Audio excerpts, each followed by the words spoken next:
Hi, hey, hello, how's it going? It's Emily.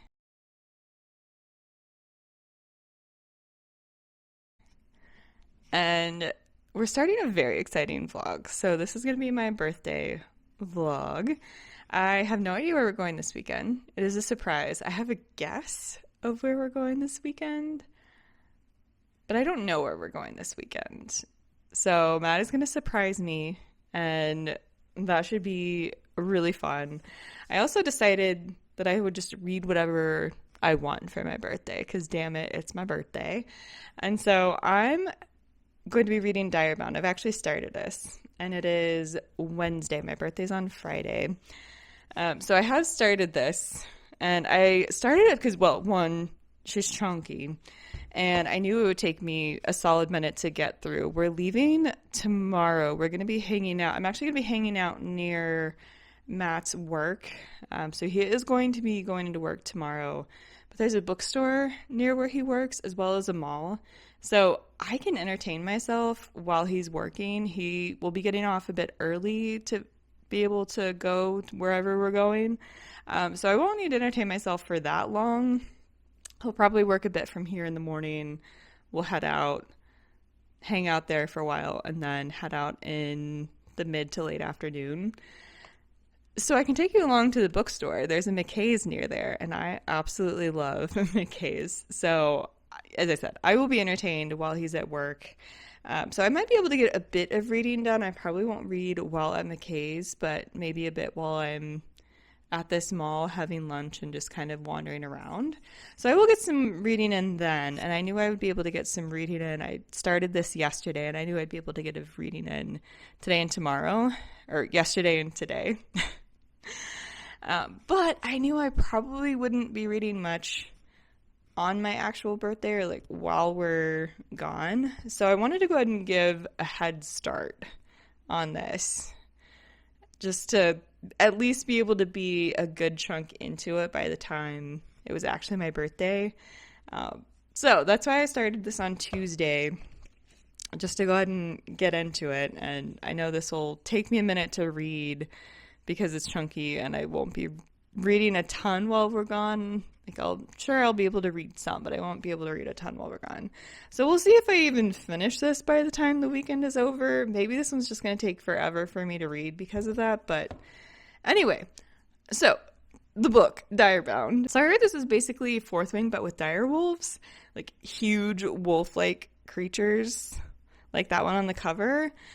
And I'm down. That was all you really needed to say to sell me. And I'm really seeing the Fourth Wing comparisons here. There are so many comparisons.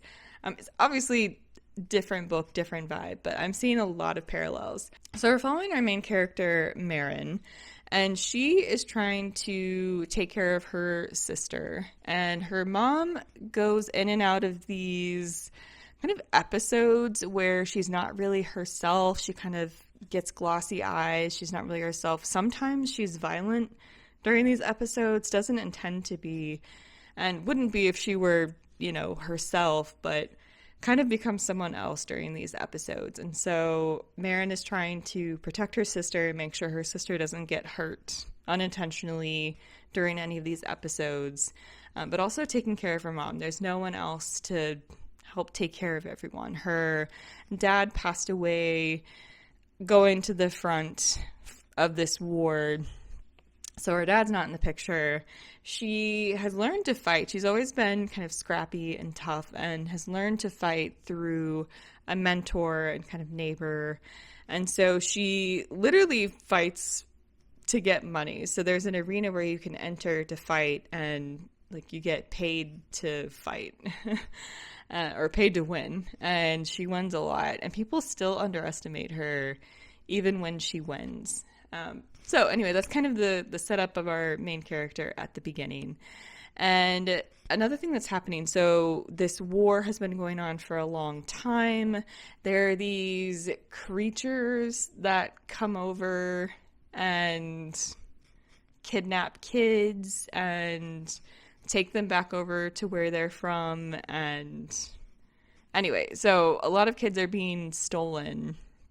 And anyway, so there's this war against that group, and her community, Marin's community, is trying to make sure that their kids are at least as safe as they can be, but kids are still being stolen and taken across, and presumably terrible things happen to them. And of course, the inciting incident here is that Marin's sister is unfortunately one of these kids that is taken. And so she immediately signs up for the army because she can't afford to travel to this place where her sister might be. The only way she can get there is to be in the military and kind of fight on the front lines. And so she signs up for the military with the intention of going to the front lines to hopefully then find her sister somehow. And another thing here is that every now and then, all military recruits are required to compete in a competition to see who can bond to these direwolves. And they happen periodically. They're not really announced. It just kind of happens and happens periodically. And so she had been warned by her love interest at the beginning of the story not to join the military now because this competition might be coming up, and if she recruits herself into the army, she will have to go into this process.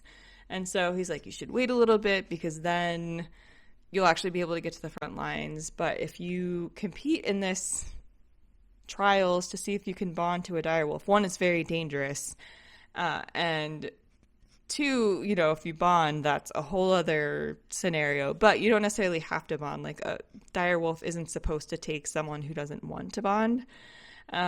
So she can hopefully get through that. And then anyone who doesn't bond with a direwolf then just continues on to go into the military as normal, go to the front lines, etc. And so she goes anyway, and it's just like, well, I don't have to bond to a direwolf. I'll just, make my intentions known that I don't want to bond with a direwolf. Hopefully they won't bond with anyone unwillingly, and it'll be fine. I can just go to the front, and hopefully I'll survive the initial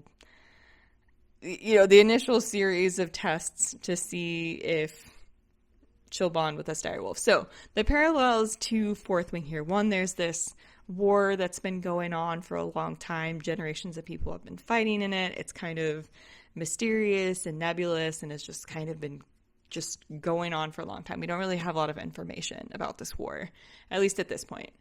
And so there's that.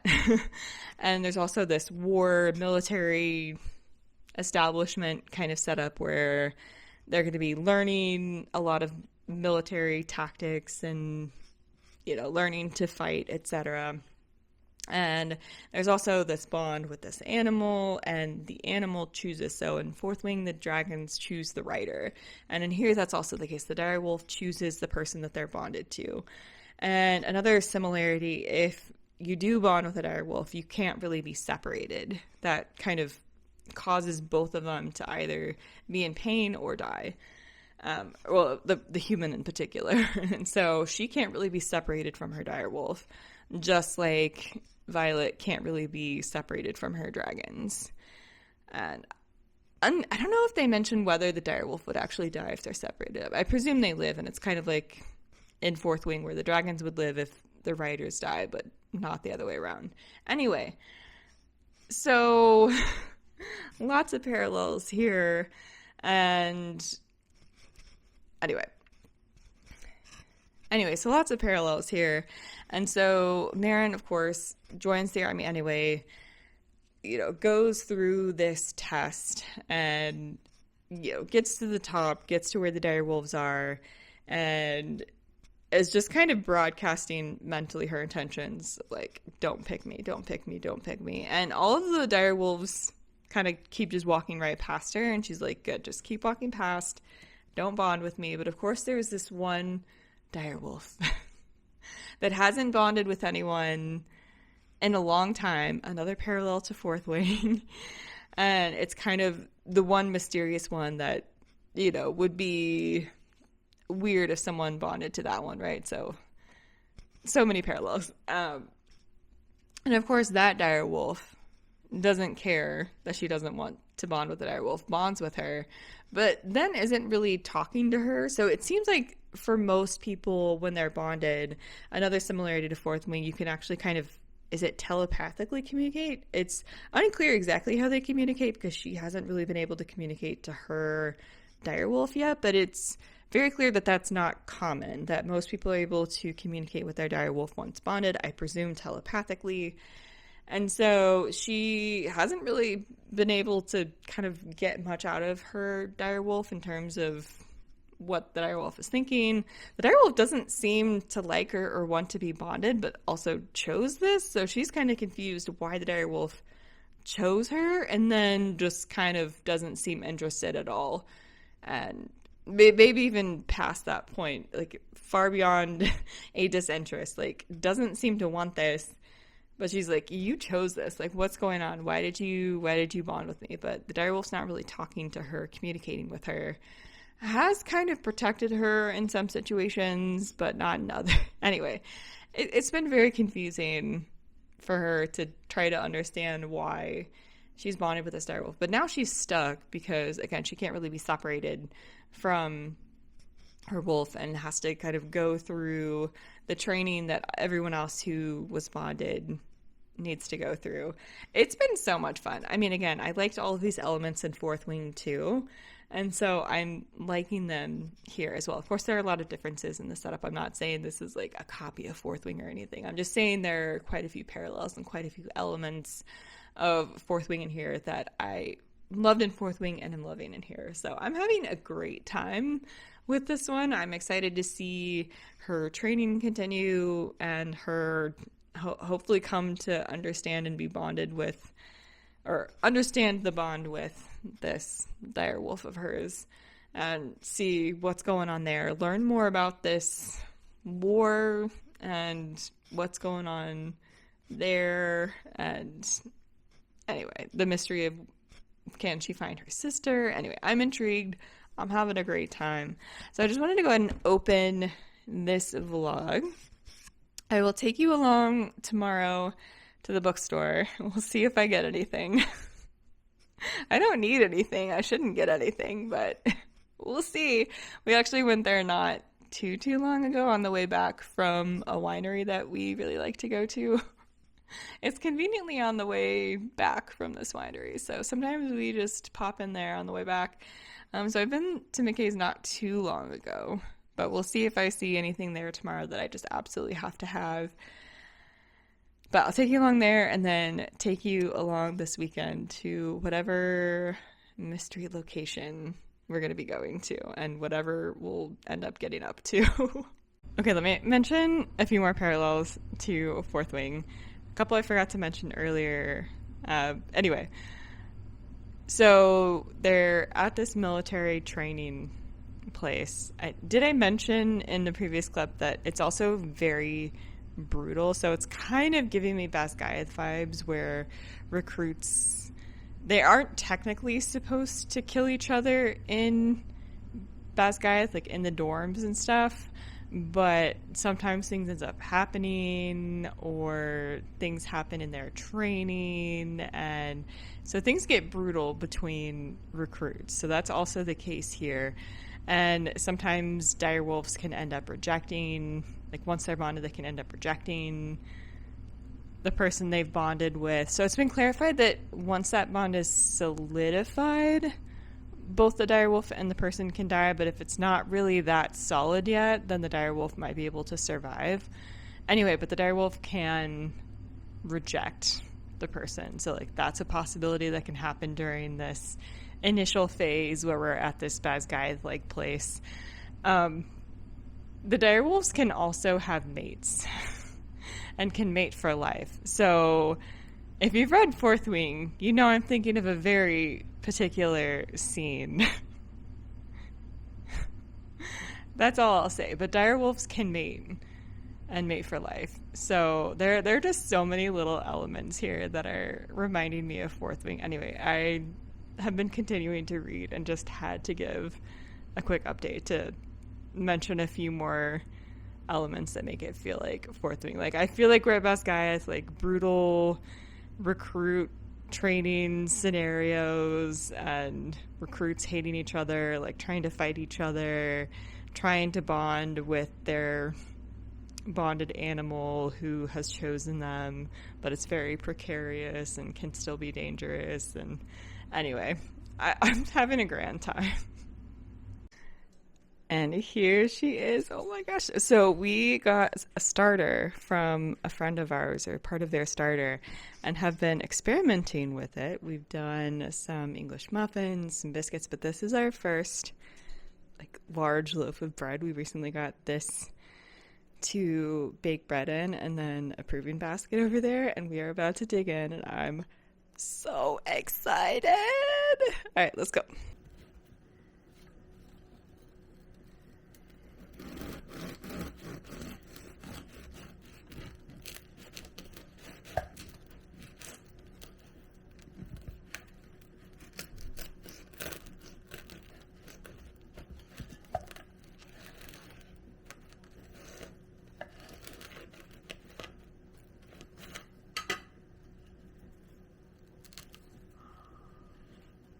Look how good that looks. Yeah. Like that crumb. Well proved. Y'all, it's so good. I have just had a bit of a slice and I'm about to have some more, but it's so good. It's so good.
So it was a lovely weekend. And as I said, on Thursday, I was out in Manassas just so that we could be closer to where we needed to go when Matt got off of work. So hung out at that bookstore, went across the street. There's a mall across the street and just kind of walked around, got some lunch. Anyway, so then we went out and it was actually the place that I had an inkling it might be. It's an Airbnb that is kind of a hobbit house and it's out here in Virginia and it's so cute.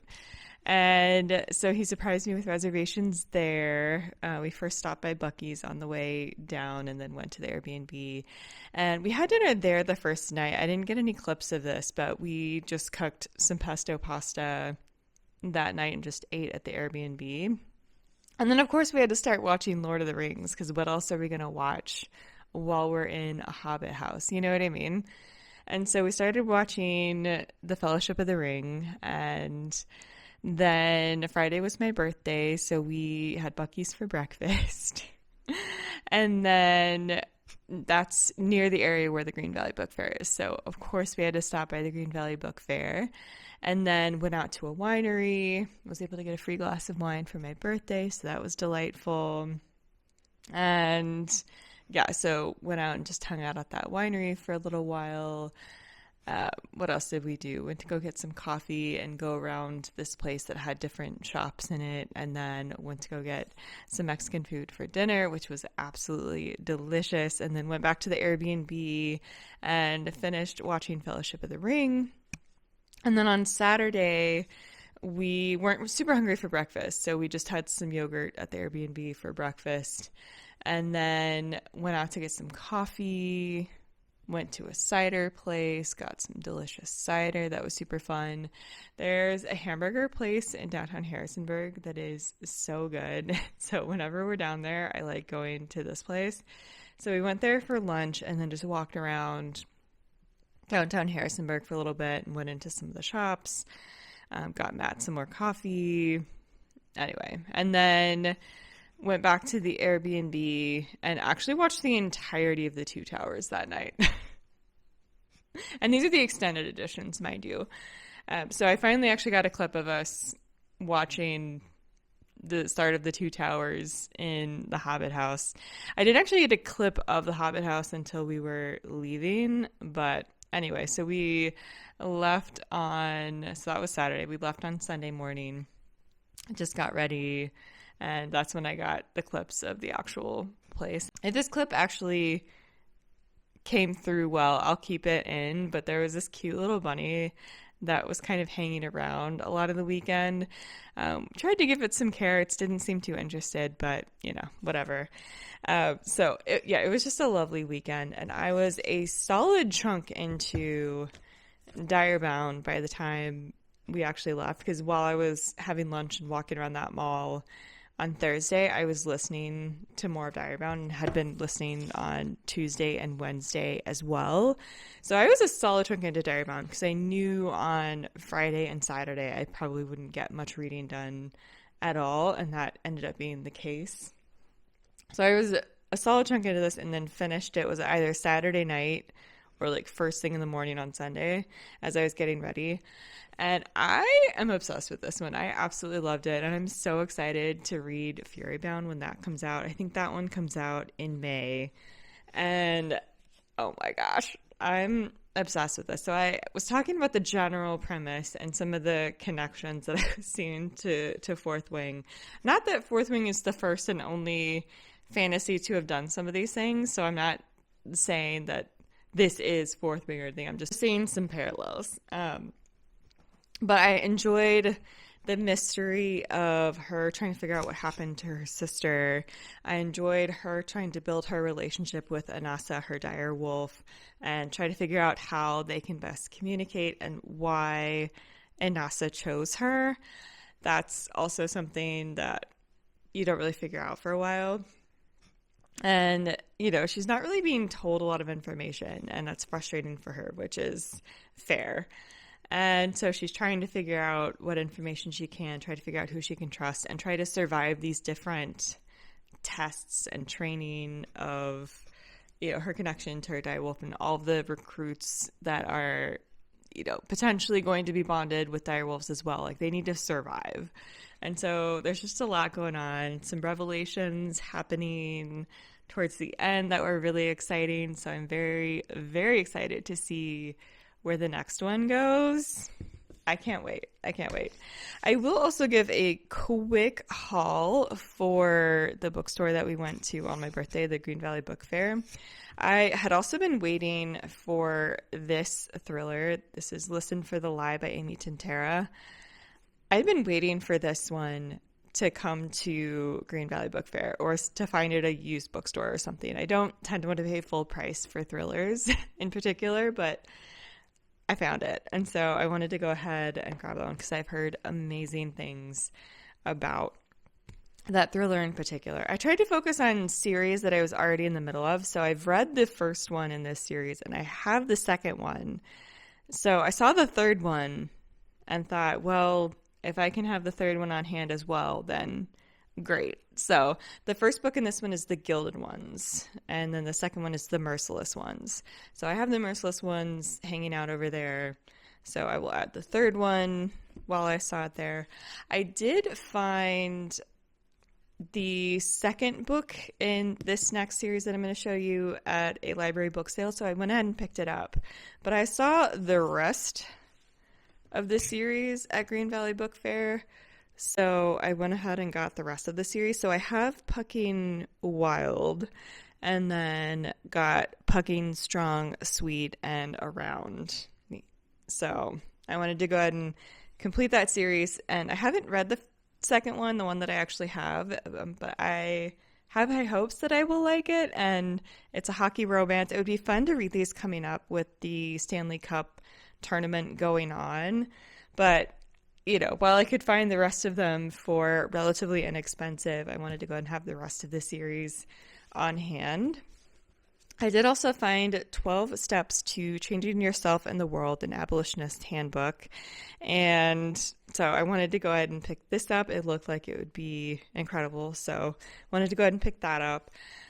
I did also pick up The Cursed. So The Coven by Harper L. Woods is the first book in this series. Fairy Loot did an edition of the first one, but I haven't seen any word of them doing the second one. I think the third one is already out by now, if I'm not mistaken.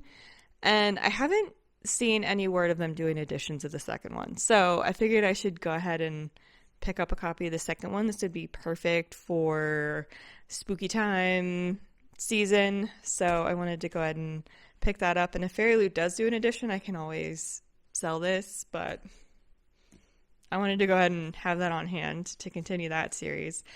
This is one I've actually read, and every Christmas I think about rereading it, so I wanted to have this, and maybe this Christmas, this next Christmas will be the year that I actually reread this. This is The Afterlife of Holly Chase. Absolutely adored this one when I read it, and so it's just such a fun Christmas read. It's a Christmas Carol retelling and just so much fun. So I'm going to put that with my Christmas books, and we'll see if this is the year that I reread it. I also got Throne Breakers. Now, I got the first book in this duology at this same store last year, and so I saw the second one. I was like, well, once again, I might as well have the second one on hand to continue this duology. So I went ahead and got that. So I tried to stick to series that I already have / am in the middle of, and feel like it is a high probability that I will want to continue them, or I know I want to continue them. So I feel like I was pretty good. Anyway, so that's going to be it for this vlog. Yeah, just a nice short and sweet vlog over the course of a weekend. And yeah, it was a great one. So can't complain. So yeah, I'm going to wrap it up here. Thank you so much for watching. Be sure to subscribe for more bookish content. And I will also leave my Etsy down below in case you want to check out any designs I have on there. Just a few, with hopefully more to come. I will also put my Pingo down below if you're interested in checking out what used books I have on my Pango, then be sure to check that out. Maybe I'll do a straight up video about that at some point. And I will also leave more information about how you can support the Black Lives Matter movement, and I will see you in the next one. Bye.